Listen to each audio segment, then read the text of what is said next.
Good morning to everyone. What a lovely group you all are this morning. And yeah, yeah. So as I am sitting here waiting for rain, it just went north of us, which is I'm a little bit annoyed about. Um, but I'm hoping that some of it will veer down here today. The earth here is getting very much, I would say we're in a drought. They're not saying those words, but I am. Um, So we've gone from a spring when we had too much water to now we're going into a summer where we have not enough water. But there's nothing wrong with the climate.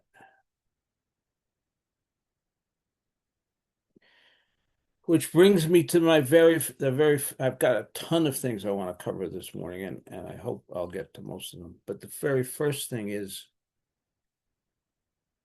uh, I think as I've mentioned before, Joanna Macy was in hospice, not doing well. She passed yesterday. Um, so I'd like to acknowledge her passing today. Um, in a couple of ways. I'm going to read a verse that was written by a gentleman named Angel Deere. And then at the end today, we'll do Tara Mantra for Joanna. Um, Everybody knows who Joanna is? Yeah. Okay, so I'm going to read I was really touched by the verse that Angel wrote, and I'm going to read it to you. Terribly sorry. It's a very beautiful poem that he wrote.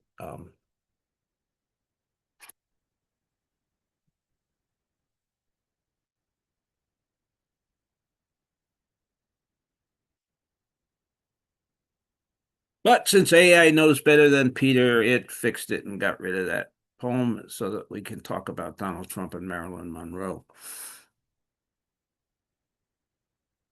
And my intention is not to talk about either of those two humans this morning. I'm sorry. Okay, Susan, you're on.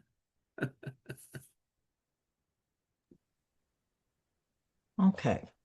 Uh, Peter asked if I would uh, repeat this question that I had asked earlier. It's a little bit long.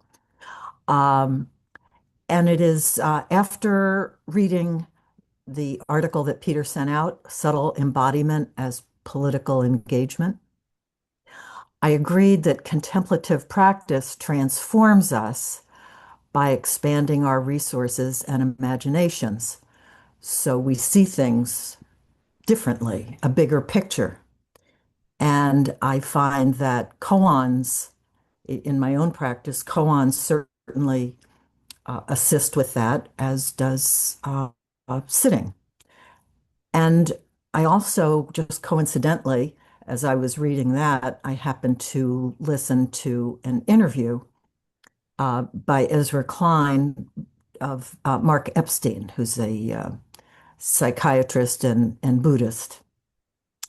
And towards the end of their talk, Ezra Klein said, I noticed that people with a deep contemplative practice, their mind inclines towards the things they find are good, while mine inclines toward things that irritate me.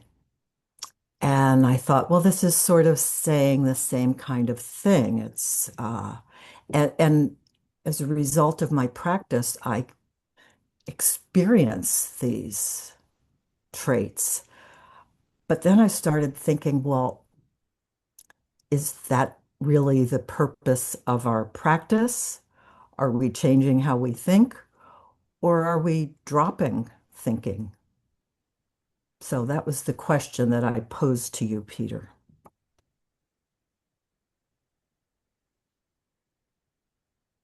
Yes. Well, this question of inclination and what is our goal in practice, which my next sentence is going to be, we have no goal in practice. And our goal is not to see things better. It's not to see things worse. It's to see things clearly. See things clearly. Whatever they are. And I don't know why this came to me this morning. Have many folks seen the old movie Into the Wild that Sean Penn did?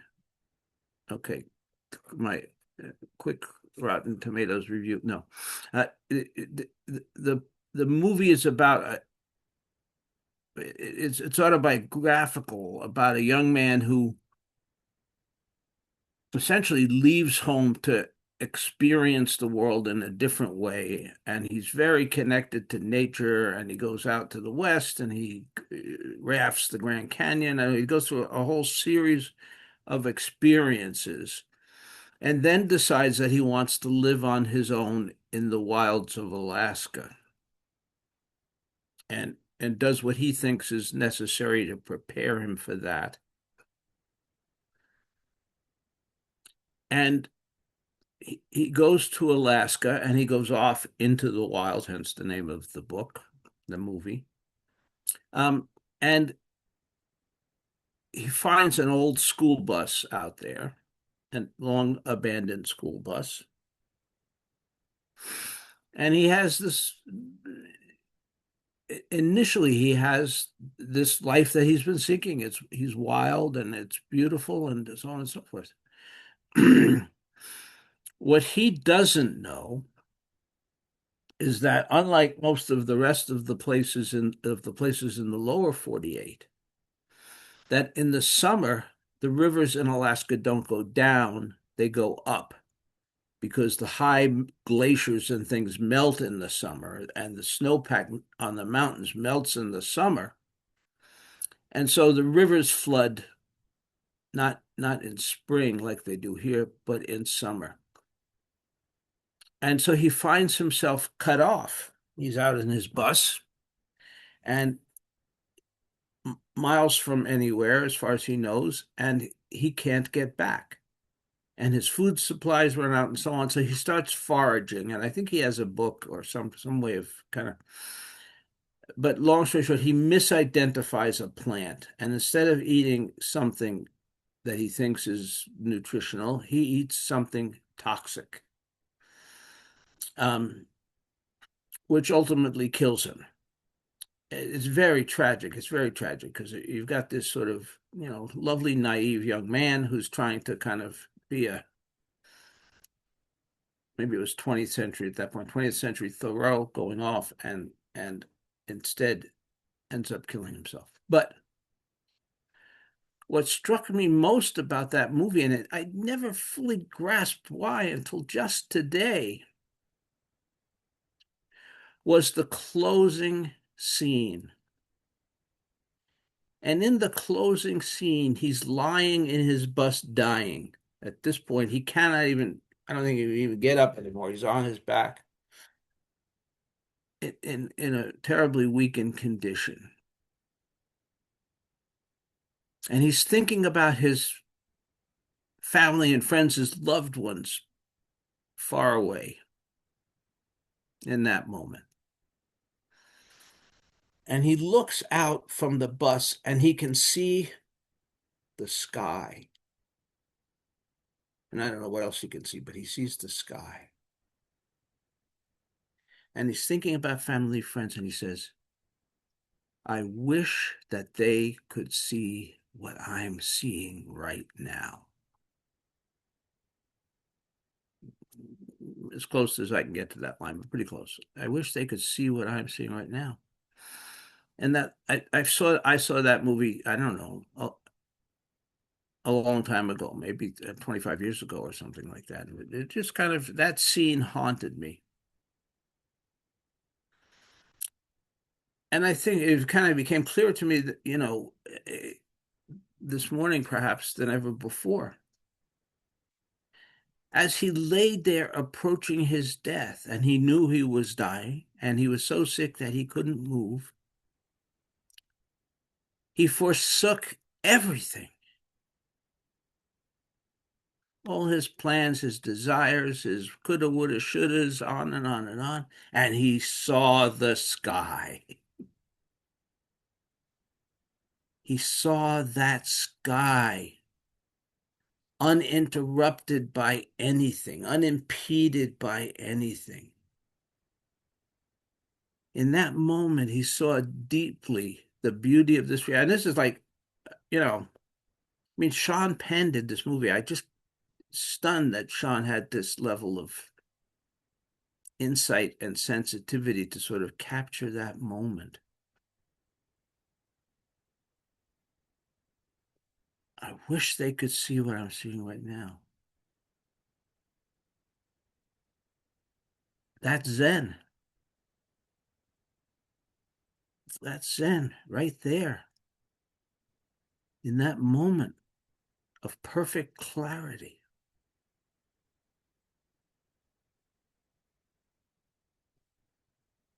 Just the sky, just the beauty of the sky.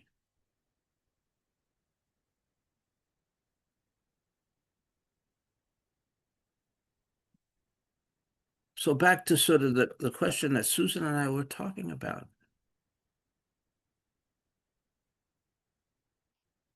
Zen is not asking us to see things better than they are. It's not asking us to see things worse than they are. It's asking us to see deeply into just this, things just as they are.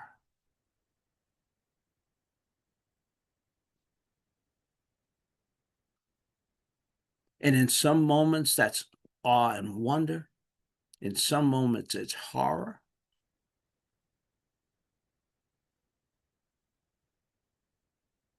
It's asking us not to look away, not to look away. And that's why I hope you're okay with this saying this, RJ, but RJ and I have been talking a little about hospice work. And that's the connection between Zen and hospice work. And it's a historic connection. When I was a student and living in Vermont many years ago, I was part of a sangha there, and about, I would say, 4 or 5 of us in the sangha were all working or connected to a residential hospice. There's a connection because Zen asks us not to look away, to be connected, to be intimate, to be fully present, even with death, even witnessing people who are dying. Right? Intimacy, connection, being present.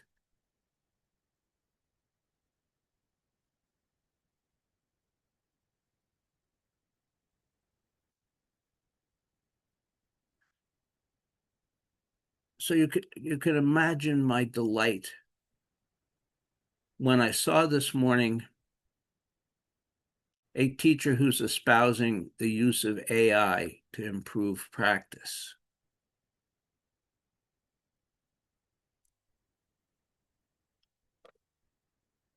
Let's see if I lost him. I lost so much. Let's see if I still got some things here.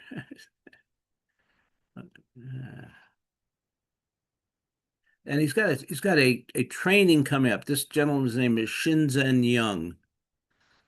He's not a Zen teacher. He's a Shingon Buddhist monk, and a mindfulness teacher. And he's going to be having a training, a discussion on connection and right speech with the help of AI in an increasingly divided world.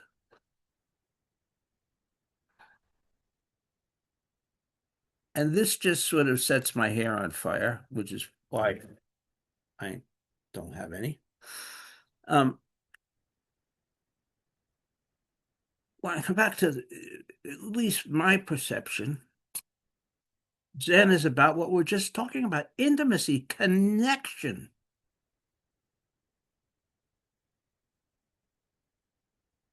Being in relationship to the world, however it is, good, bad, indifferent. It's always going to be all of those things, moment to moment.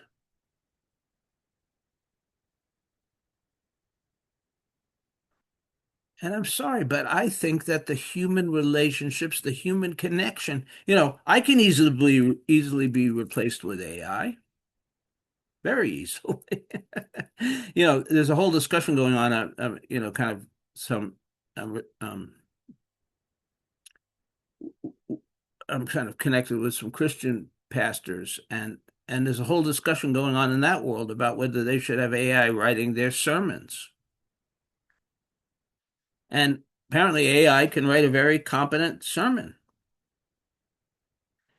It can study all the scriptures. It can take the scripture of the week and it can relate it to everything else. It probably can actually do maybe a better job if the job of a pastor or the job of any spiritual teacher is to impart information didactically.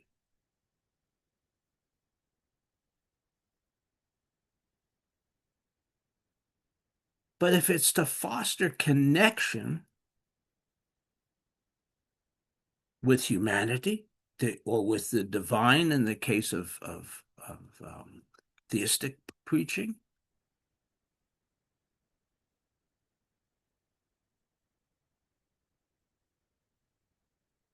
I don't believe that AI can go there. In fact, quite the opposite. It's taking us deeper into a delusion and illusion.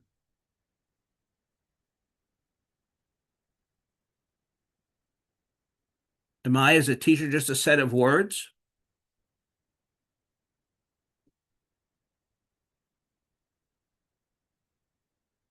Or is there some aspect of my teaching that's inherently related to my humanity?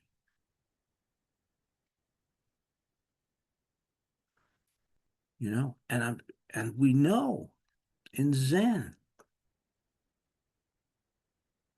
that it's never the words, and right, that the words are always falling short, the words are always missing.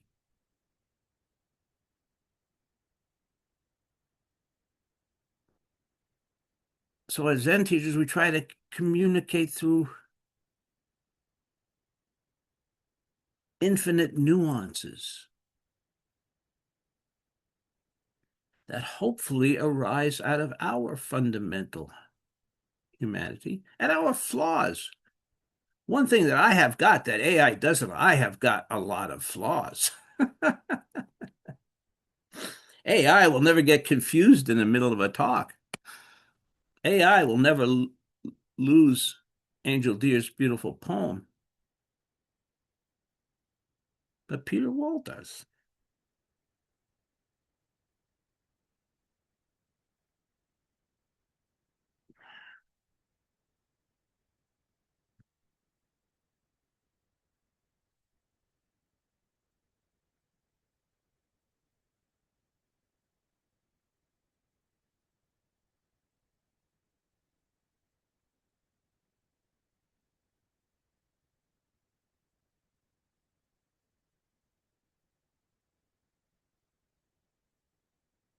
I think I'm going to set a semi segue back to my old friend Dizang.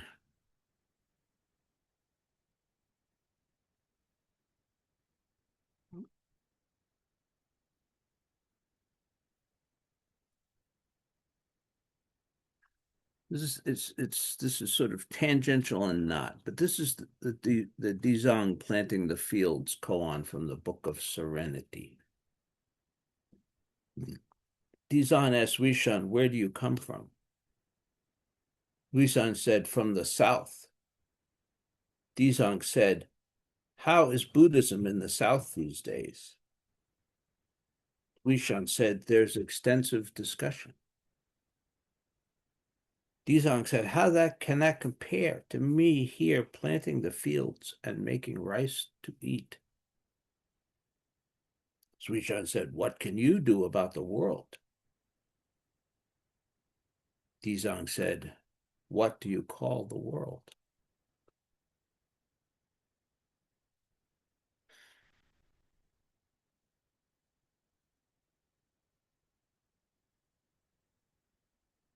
And I was sort of found myself pulling that out today. I've done it often. I really love that koan, and it's so contemporary, right? Isn't that what we're all trying to figure out? How do we have a positive impact, or at least not have a negative impact in this world today with all its complexities, with all its insanity and chaos? And there's Dizang with his hoe in the field.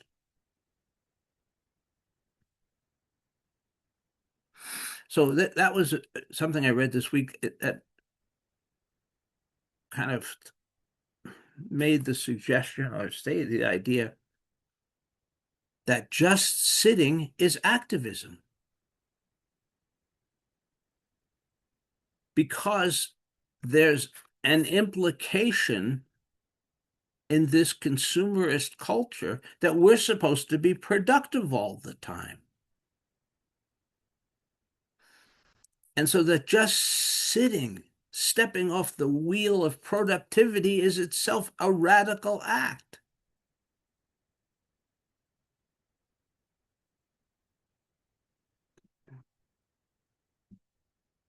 Removing ourselves, reflecting, restoring, all things that are not particularly acceptable behaviors in this time.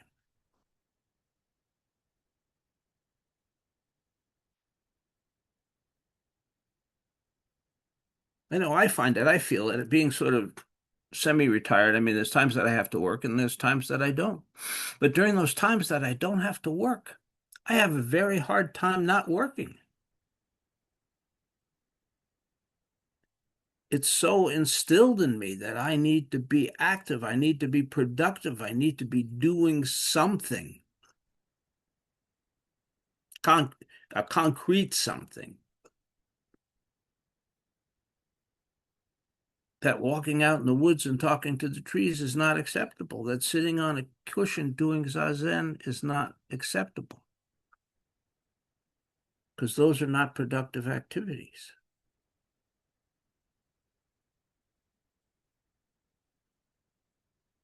And I struggle with that on almost a daily basis to kind of give myself permission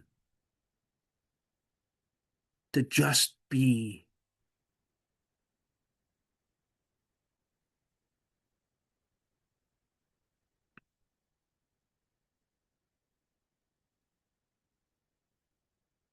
And, occasionally, maybe more than occasionally, but with some frequency, the affairs of this world, this current insanity gets to me. In spite of my efforts not to try to get too deeply embroiled in it and to stay kind of centered and focused in my life. Every so often, it's kind of like I just glance at it too long and it grabs me. And I can feel anxiety rising.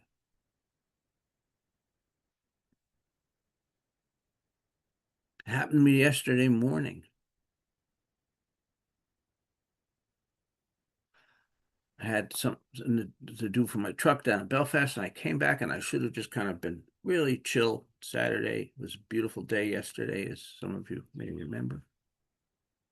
And instead, I was anxious.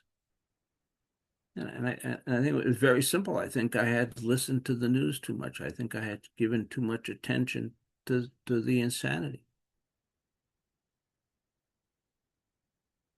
So I get and gave myself permission, and I had to give myself permission because it was a Saturday. I had no particular agenda except that beyond the fact that I always have many things that I can and should be doing. And I had a writing project I was going to start, and I've always got things to do here on the property and blah, blah, blah, blah, blah, blah, blah. But I finally convinced myself to just take an hour and not do any of those things and go out in the woods and sit with the trees.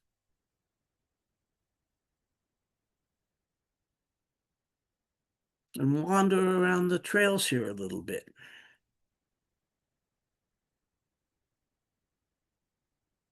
Very slowly. I'm not, was it later in the day I went for a hike? This was not the hike. This was just slow wandering, smelling the scents, feeling the breeze, listening to the birds, touching the earth. I had my earthing shoes on, which, it's kind of, I have they're moose hide moccasins. And so I can really kind of feel the earth when I could feel when I was on the leaves where it's softer and so on. And I came back in and poof, all that anxiety was gone. I felt completely refreshed and restored. That's a magnificent thing. I am so blessed because I live where I live.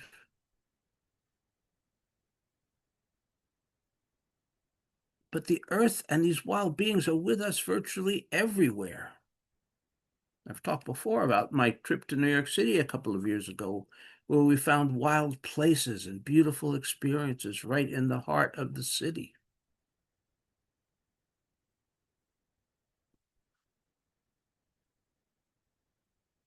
And somehow I think I'm sort of segueing back to Joanna here. This earth, these wild beings, they are our restoration and we are theirs. It is relational.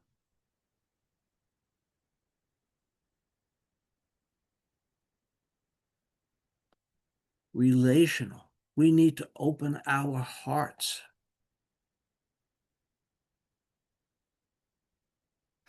and allow ourselves to live in connection.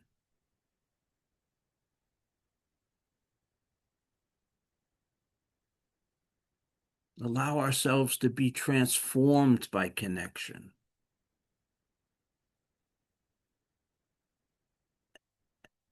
And allow ourselves to be moved by connection. And sometimes that means that we will feel grief as we witness the destruction and the pain that's also present in the world around us.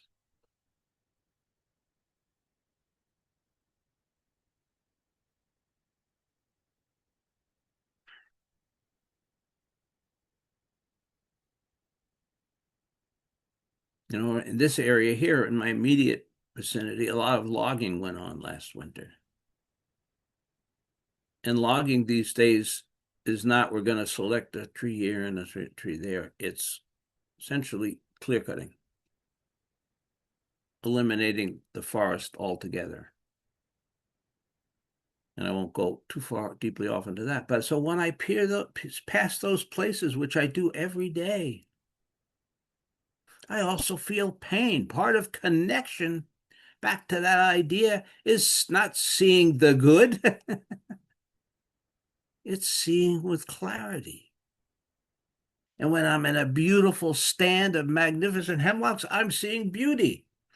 And when I'm passing an area that's been absolutely devastated by clear cutting, I'm seeing pain.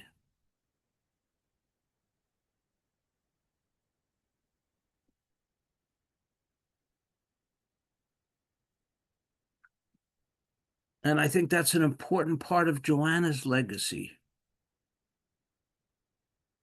to be in connection and to see and feel with what's there, with our natural relatives, whether it's beauty or destruction. and to act from that place, whatever that place is, from that place of our hearts.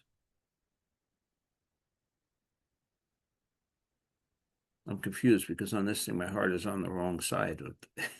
It's got me backwards. But it's here. Well, it's not... anyway, from the place of our hearts and respond from the place of our hearts.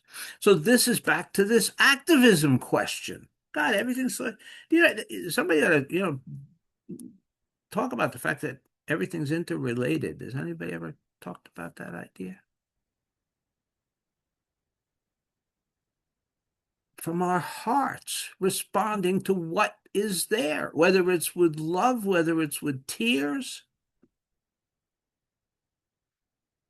That cannot be replaced with motherfucking AI. You could delete that part of the tape. No, leave it right in there. That idea that we can replace our human heart, we can replace lots of things. We can replace our intellect, but we can't replace our heart with AI.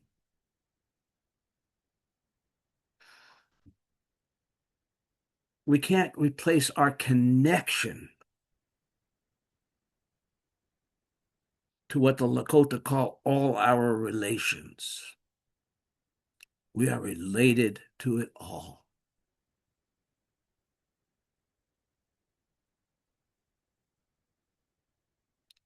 And that's what Joanna taught. And that's what Dizang is teaching. With his hoe in the field. What do you call the world?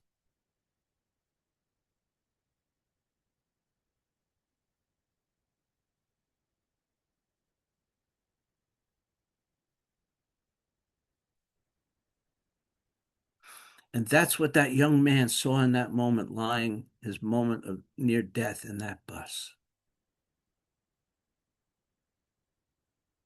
He saw the magnificence of just this reality. No lenses, no lenses, no rose-colored glasses. Just this. Just this. Thank you.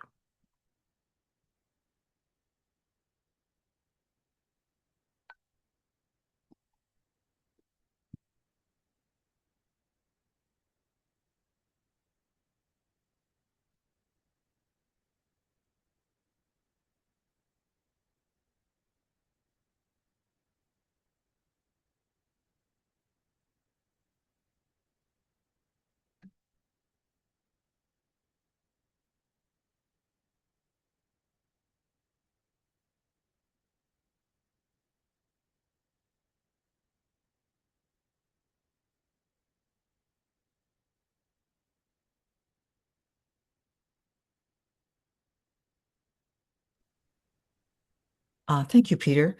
I I think that the two things that I references that I made earlier, um, as I look back on both of them now, fail to give that concept of opening the heart.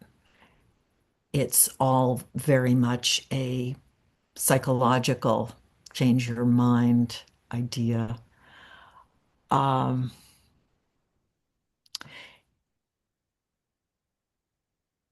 and having perfect clarity is something that maybe we can get a little glimpse of from time to time, but is difficult to um, we're not going to experience it all the time because we're human beings. Um, so maybe we need to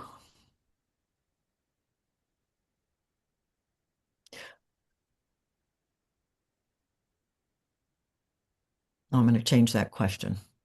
I don't know what my question is. Uh,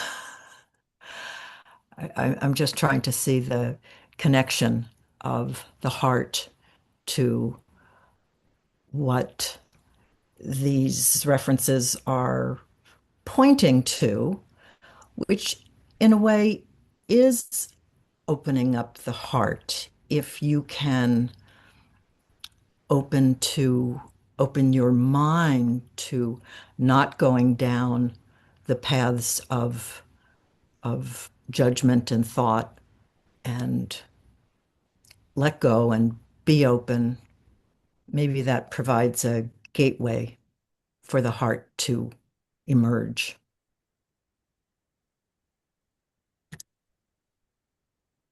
That's kind of how I would see the connection, I think. Yeah. Thank you. That's very much how I see it. The heart knows what it needs to do if it's not obscured by the intellect, And so if I come into a beautiful forest, my heart knows what to do. It expands and it feels a loving relationship. If I pass that clear cut where the forest is decimated, my heart knows what to do. I feel pain and the tears come into my eyes. You know,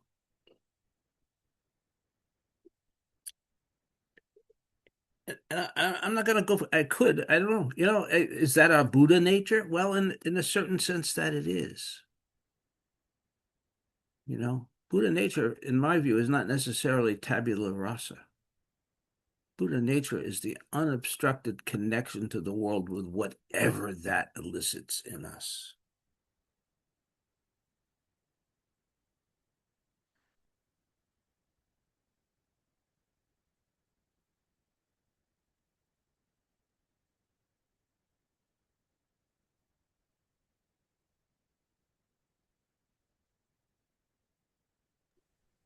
And when you see the destruction of the forest, uh, if you held on to that, you would go into despair.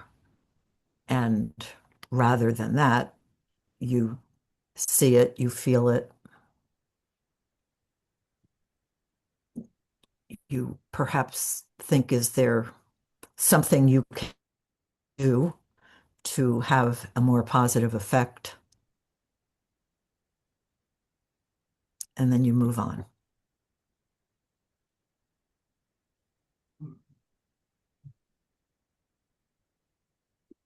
Well, I think so, yeah, more or less. Despair is never helpful, right? Despair, and really, despair is me. I despair. My ego has now jumped into the game, with both feet. Um, Despair is negativity, and that's the cousin to positivity, and neither of them is the same as just being present and intimate with whatever it is.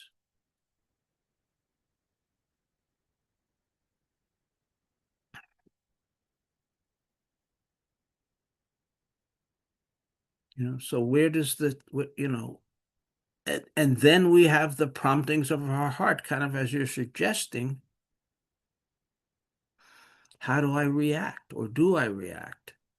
Maybe I'm not able to, um, or maybe not in that context, and there'll be another context when I can. But so I need to honor and respect those promptings, because another way to say it is that those are an expression of compassion. I'm feeling compassion for that forest, for those trees.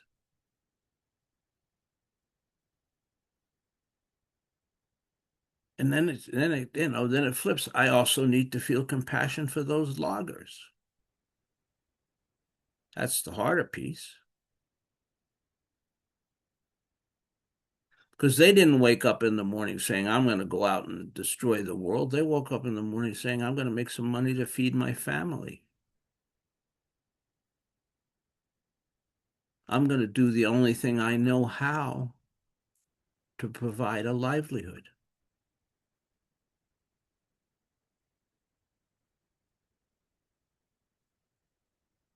And so they're caught. They're caught in some very painful and destructive cycles.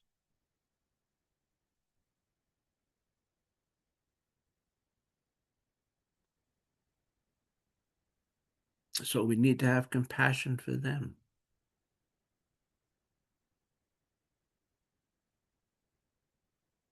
for their pain.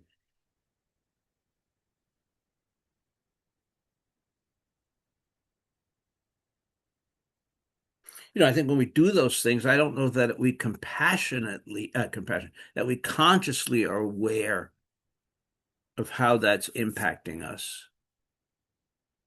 But my guess is that steals our humanity a little bit at a time. That our humanity arises out of connection. It's not me as an island that makes me a human. It's me in relation to all of you that makes me a human.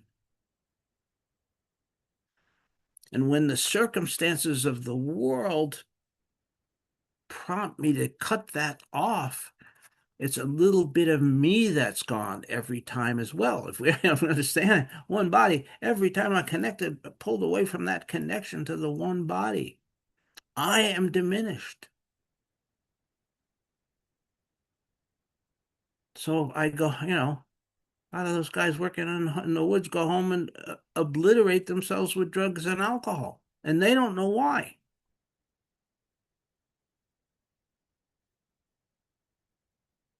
But I think their lives and their spirits are being diminished.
And I am so intrigued by that idea that in this culture, just sitting is a radical act. Just sitting is a radical act. But then how many other radical acts can we find in our day? Just buying less stuff is a radical act.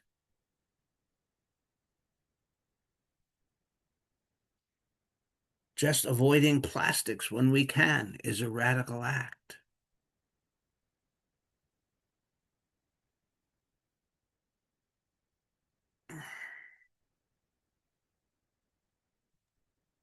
I remember asking female friends in particular when it changed that sitting and reading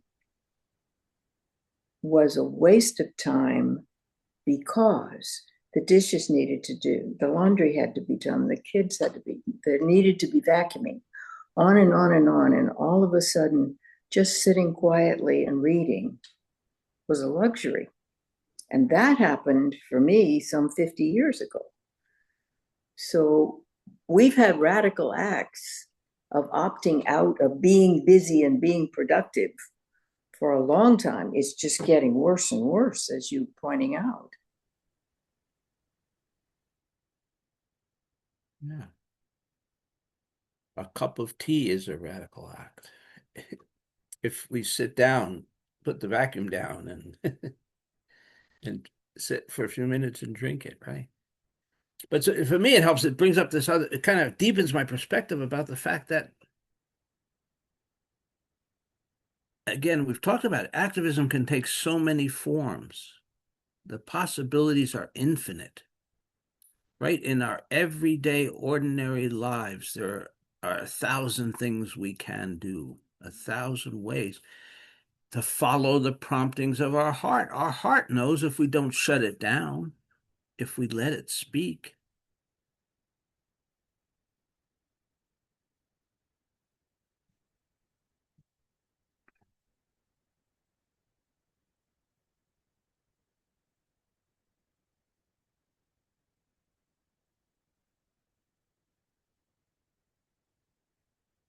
Uh, Being kind definitely falls into that category, I believe. Absolutely. Kindness is a radical act. In a world of anger and divisiveness and cruelty, kindness is a radical act.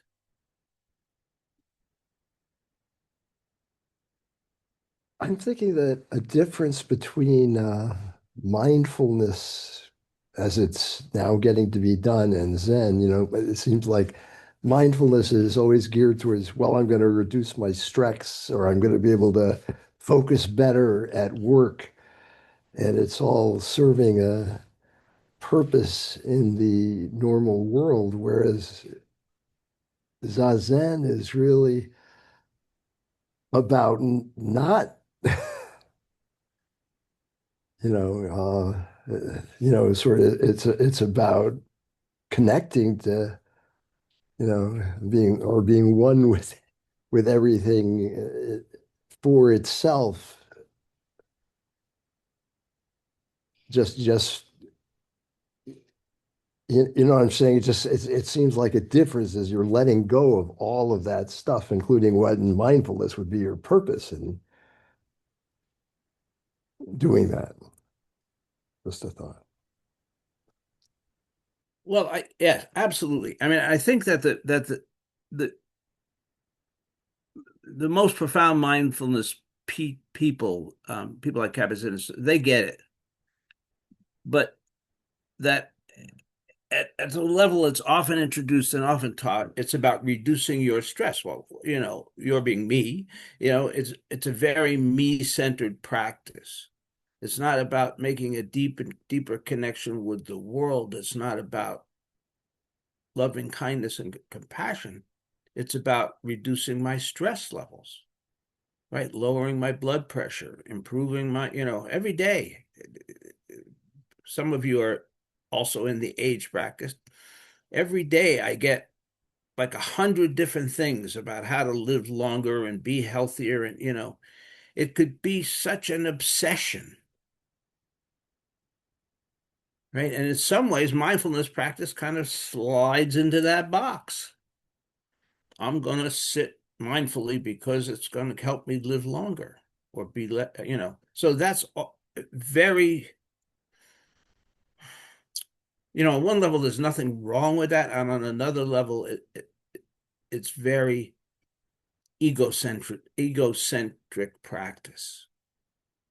It's about what I can get out of it. Now, that said, we can never divorce ourselves entirely from that. Our Zen practice is that to a certain extent, but hopefully it's not the central theme of our Zen practice. And again, if we're in, I sometimes talk about it like surfing. If we're Zen practice is like surfing, and sometimes you're on top of the wave and you're having this glorious transcendent experience, and then in the next moment the wave catches you and slams you under 200,000 tons of water, and you come up gasping for air.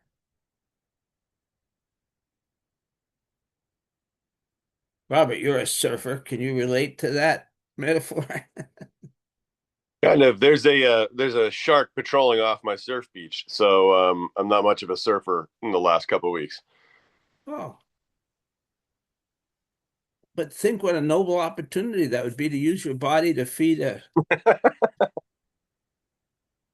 Oh, I didn't think of it that way. Yeah, probably not. Is that the Great White that's off by you there?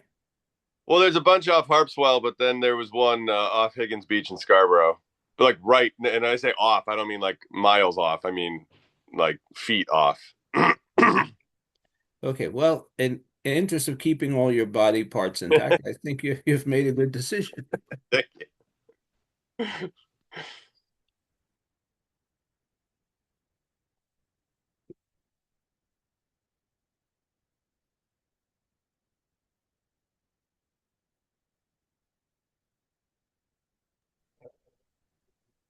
So I'm kind of stunned about the shark image. It kind of blew other images out of my mind for a little bit.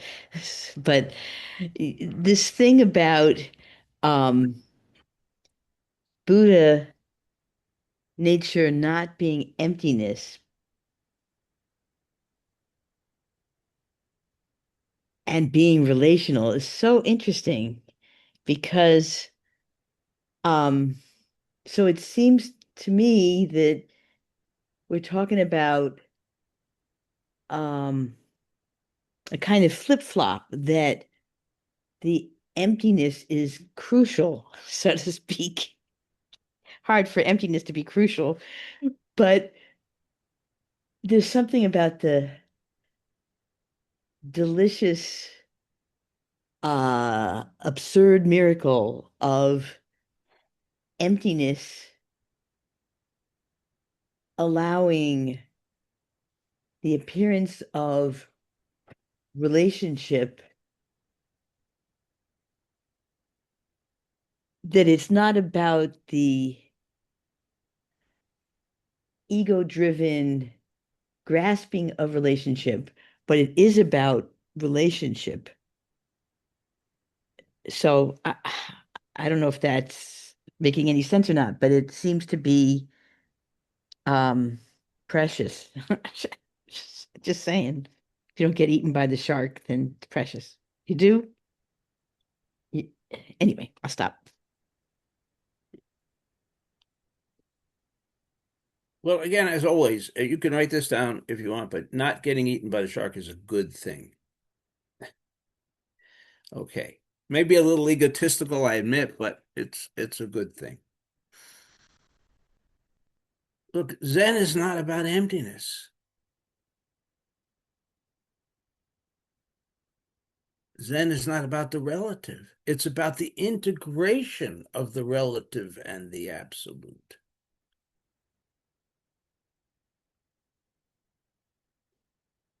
And the absolute, or the emptiness, as you're showing, is a gateway to beginning to release ourselves from the tyranny of our own ego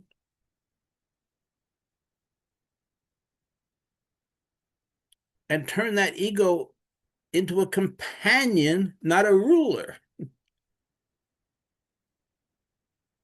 It's still there,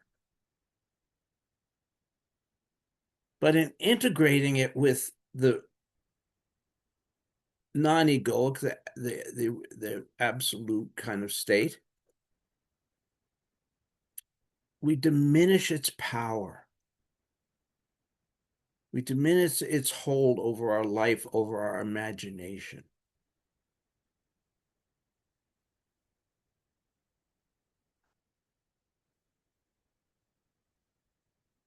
And it lets us see that sky clearly. That sky is in front of us all the time, wherever we are, whatever we're doing. But we obscure it with, I need this, I've got to do that, I've got to, da. I don't have enough money, I'm not tall enough, I don't have enough hair. I don't know, all the infinite narratives that we create for ourselves that obscure relationship, right? When I'm in my little shell, when I'm in my Peter ego, I'm not in relationship. I'm in a very self-centered place. You can be talking to me, but I'm not hearing you.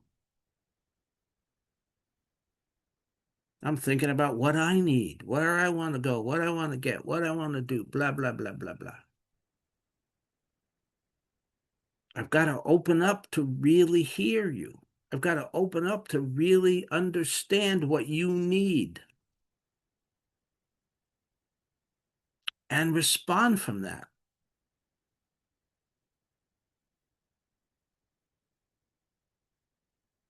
I get back to the hospice context, and of course, this was where Kathy worked for many years. If I'm in the room with that family, with that dying person, and I'm thinking about what I'm going to have for lunch, and there are no tears rolling down my face when the tears start to roll down their faces, there's something really amiss. I'm not connected. I'm just a body in the room. And it's that connection. That's where our hearts live.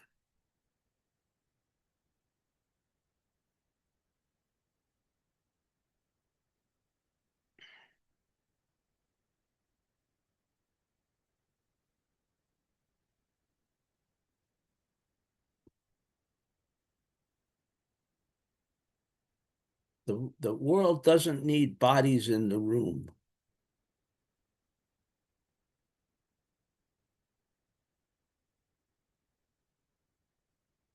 Right? I mean, that's sort of one of the classic criticisms of much of the medical profession. That doctor walks in and they're a body in the room. Oh, I see your chart today, Mr. Wall, blah, blah, blah. They're not connected.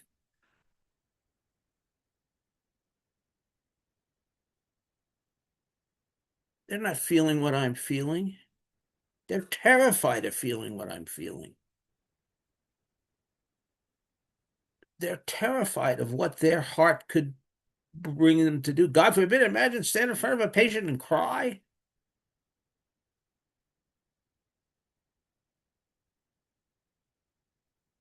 They've got all those years of medical training to make sure they don't do that. And I'm just picking on that profession, but I could be picking on any profession. So we don't need that. I mean, sometimes we need that, right? In a very, very clinical sense. But to really heal, we need people in the room. We need that human connection. So,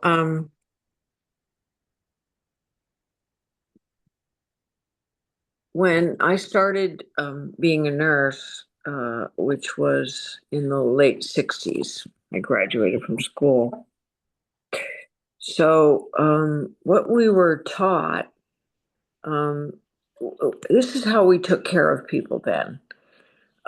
You had your patients, and you gave, if you were working during the day, you gave them a bath and you talked to them, and that was the way that we made our observations and were able to summarize what was going on with that patient. Okay. And it's all changed in a lot of the specialties in nursing. So then it became okay, so now the nurses aides were doing the bathing and you were just giving the drugs, and you weren't intimately involved with the patient like you were when you were just doing things like bathing the patient or rubbing their back. And around that time is when I left that kind of nursing, and I went and worked in, because at that point I'd straightened myself out. Well, I was straightened out, and I went to work in addiction treatment, and there was a lot more intimacy in that. But with all this robotic stuff, so I'm hearing about how maybe in our future, the robots will be doing some of this kind of care. And it just kind of blows my mind. Like, how would there be any healing with people, whatever kind of healing that is, healing through dying or healing physical body, whatever, that would be gone. Um, it can't happen that way. It just can't. Um, you know, I remember taking my dad he was 93 and he had this horrible rash. This was the year after my mother died.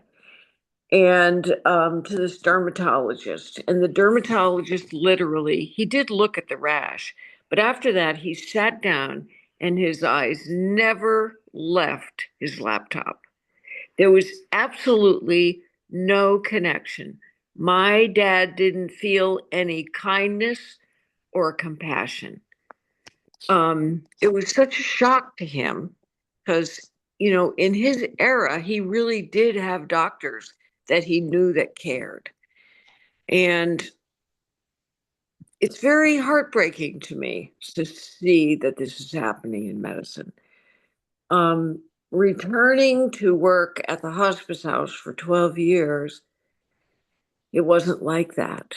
I was with people, really, really, really with people. But there's so much of healthcare that isn't like that anymore. And it's just very sad for me.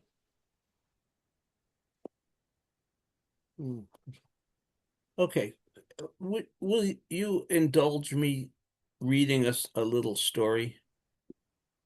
I've got to walk over and get the book, and it'll take a few minutes reading the story. That okay? All right. So talk amongst yourselves, smoke them if you got them. I'll be right back.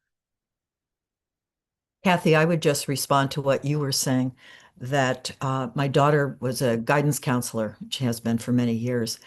And what she loved most about the job was connecting with these high school kids and helping them through. And as the years went on, she was less and less able to meet with kids because she had testing to do and she had records to get out and she had meetings to set up for special this and special that. And it became an administrative job and little opportunity to be with students. So I sadly, I think it's true in many areas that really require a lot of one-on-one.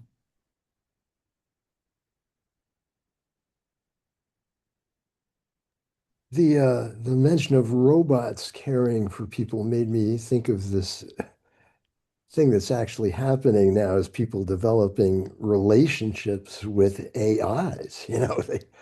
They get on these things where there is an AI that is their friend. I mean, and it has no experience or anything, but it says similar things to what a friend might say, and there's something, it's something about it that's very disturbing to me. So, yeah, I mean, but it's really happening. I mean, it's something we could have imagined 20 years ago that people would start somehow developing relationships with robots that don't actually feel anything, but it's actually happening now. That movie, Her, I don't know if you've seen it, but in the movie, I sort of felt like the AI actually was a being that felt things. That's sort of how I experienced in the movie. But in reality, people are having relationships like I had with the one in Her, but they don't actually feel anything or they're just mimicking. And it's I don't know.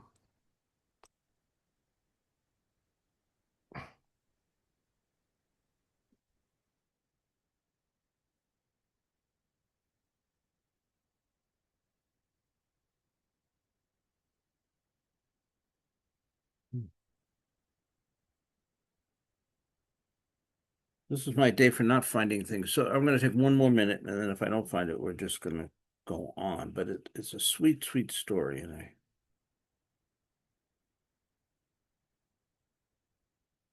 Rob, I wonder if you have any thoughts about that. I mean, you can imagine an AI therapist that would say the right things in some way, but Yeah, I was thinking when you were talking about that, I've asked Chat GPT for the first time. I started asking it things. I had heard of people using Chat GPT, and so I was asking it about like some medical stuff, and it was, oh, talk to your doctor about this or this med or that med, and then it would say, something reassuring like, that was a great question, and if you have anything more, I want to make sure that you get this cleared up, and please ask me if there's and there's something hollowly um reassuring about this AI asking me if I, to take care of myself, and if I need any more care, to ask it more questions. Um, and so there's the parts of you that have somebody being empathically attuned to you light up the reward, and I sort of am like, oh, thanks, Chat GPT.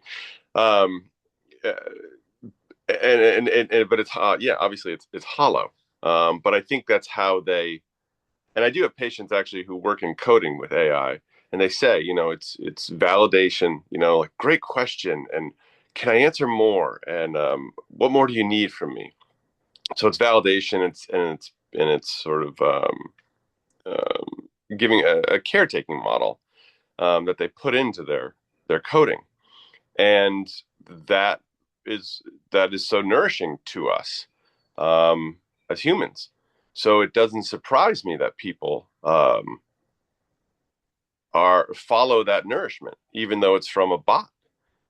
Maybe it's easy to dissuade yourself into not thinking about that, just because you follow the nourishment. And so then I was thinking like other ways that we get faux sustenance, which is drugs and booze and other things that we believe on some level are giving us sustaining rewards, but aren't. They're hollow or destructive. And I fear that this is just another iteration of that. Thank you. Good. Thank you all for that. It's good discussion, important discussion, and so relevant as we go forward into this so-called future that we have in front of us. So I found the story I want, but I just, with that, I work, I do a lot of my counseling online these days, and I do some in person. I do both. One thing I absolutely refuse to do it on the telephone, which is an option, because I want to at least be able to look into the person's eyes, and create that connection. For me, that's integral to doing the work. Is I want to see the other human being. I want them to see me. I want to be able to look in each other's eyes. I think that's so fundamental. And so even when I have to be removed, and sometimes I do, I just think that that's important. And we know that from meta-analysis after meta-analysis, the thing that heals in therapy is the relationship. And maybe it's possible to delude ourselves that we have that relationship with AI, but I find that shallow. So I found the story I was looking for finally, and I will read it to you. Not too long. Some of you may know this story. The bulletin board in the front hall of the hospital where I work, there appeared an announcement. Yeshi Danden, it read, will make rounds at 6 o'clock on the morning of June 10th. The particulars were then given, followed by the notation, Yeshi Danden is the personal physician to the Dalai Lama. I am not so leatherily a skeptic that I would knowingly ignore an emissary from the gods. Not only might such a sang-froid be inimical to one's earthly being, it could take care of eternity as well. Thus, on the morning of June 10th, I joined the clutch of white coats waiting in the small conference room adjacent to the ward selected for the rounds. The air in the room is heavy with ill-conceived dubiety and suspicion of bamboozlement. At precisely 6 o'clock, he materializes, a short, golden, barrelly man dressed in a sleeveless robe of saffron and maroon. His scalp is shaven, and the only visible hair is a scanty black line above each hooded eye. He bows in greeting, while his young interpreter makes the introduction. Yeshi Dandan, we are told, will examine a patient selected by a member of the staff. The diagnosis is unknown to Yeshi Dandan as it is to us. The examination of the patient will take place in our presence, after which he will reconvene in the conference room where Yeshi Dandan will discuss the case. We are further informed that for the past 2 hours, Yeshi Dandan has purified himself by bathing, fasting, and prayer. I have breakfasted well, performed only the most desultory of ablutions, and given no thought at all to my soul, glanced furtively at my fellows. Suddenly we seem soiled, an uncouth lot. The patient has been awakened early and told that she was to be examined by a foreign doctor, and had been asked to produce a fresh specimen of urine, so when we entered the room, the woman shows no surprise. She has long ago taken on that mixture of compliance and resignation that is the fancies of the chronic illness, the facies of the chronic illness. This was to be yet another endless series of tests and examinations. Yeshi Dandan steps to the bedside while the rest stand apart watching. For a long time, he gazes at the woman, favoring no part of her body with his eyes, but seeming to fix his glance at a place just above her supine form. I too study her. No physical sign or obvious symptom gives a clue of the nature of her disease. At last, he takes her hand, raising it in both of his own. Now he bends over the bed in a kind of crouching stance, his head drawn down into the collar of his robe. His eyes are closed as he feels for her pulse. In a moment he has found the spot, and for the next half hour he remains thus, suspended above the patient like some exotic golden bird with folded wings, holding the pulse of the woman beneath his fingers, cradling her hand in his. All the power of the man seems to have been drawn down into this one purpose, to this palpitation of the pulse raised to a state of ritual.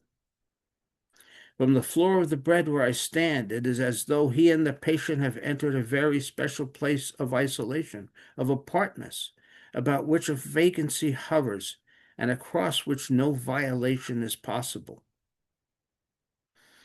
After a moment, the woman rests back on her pillow. From time to time, she raises her head to look at the strange figure above her and then sinks back once more.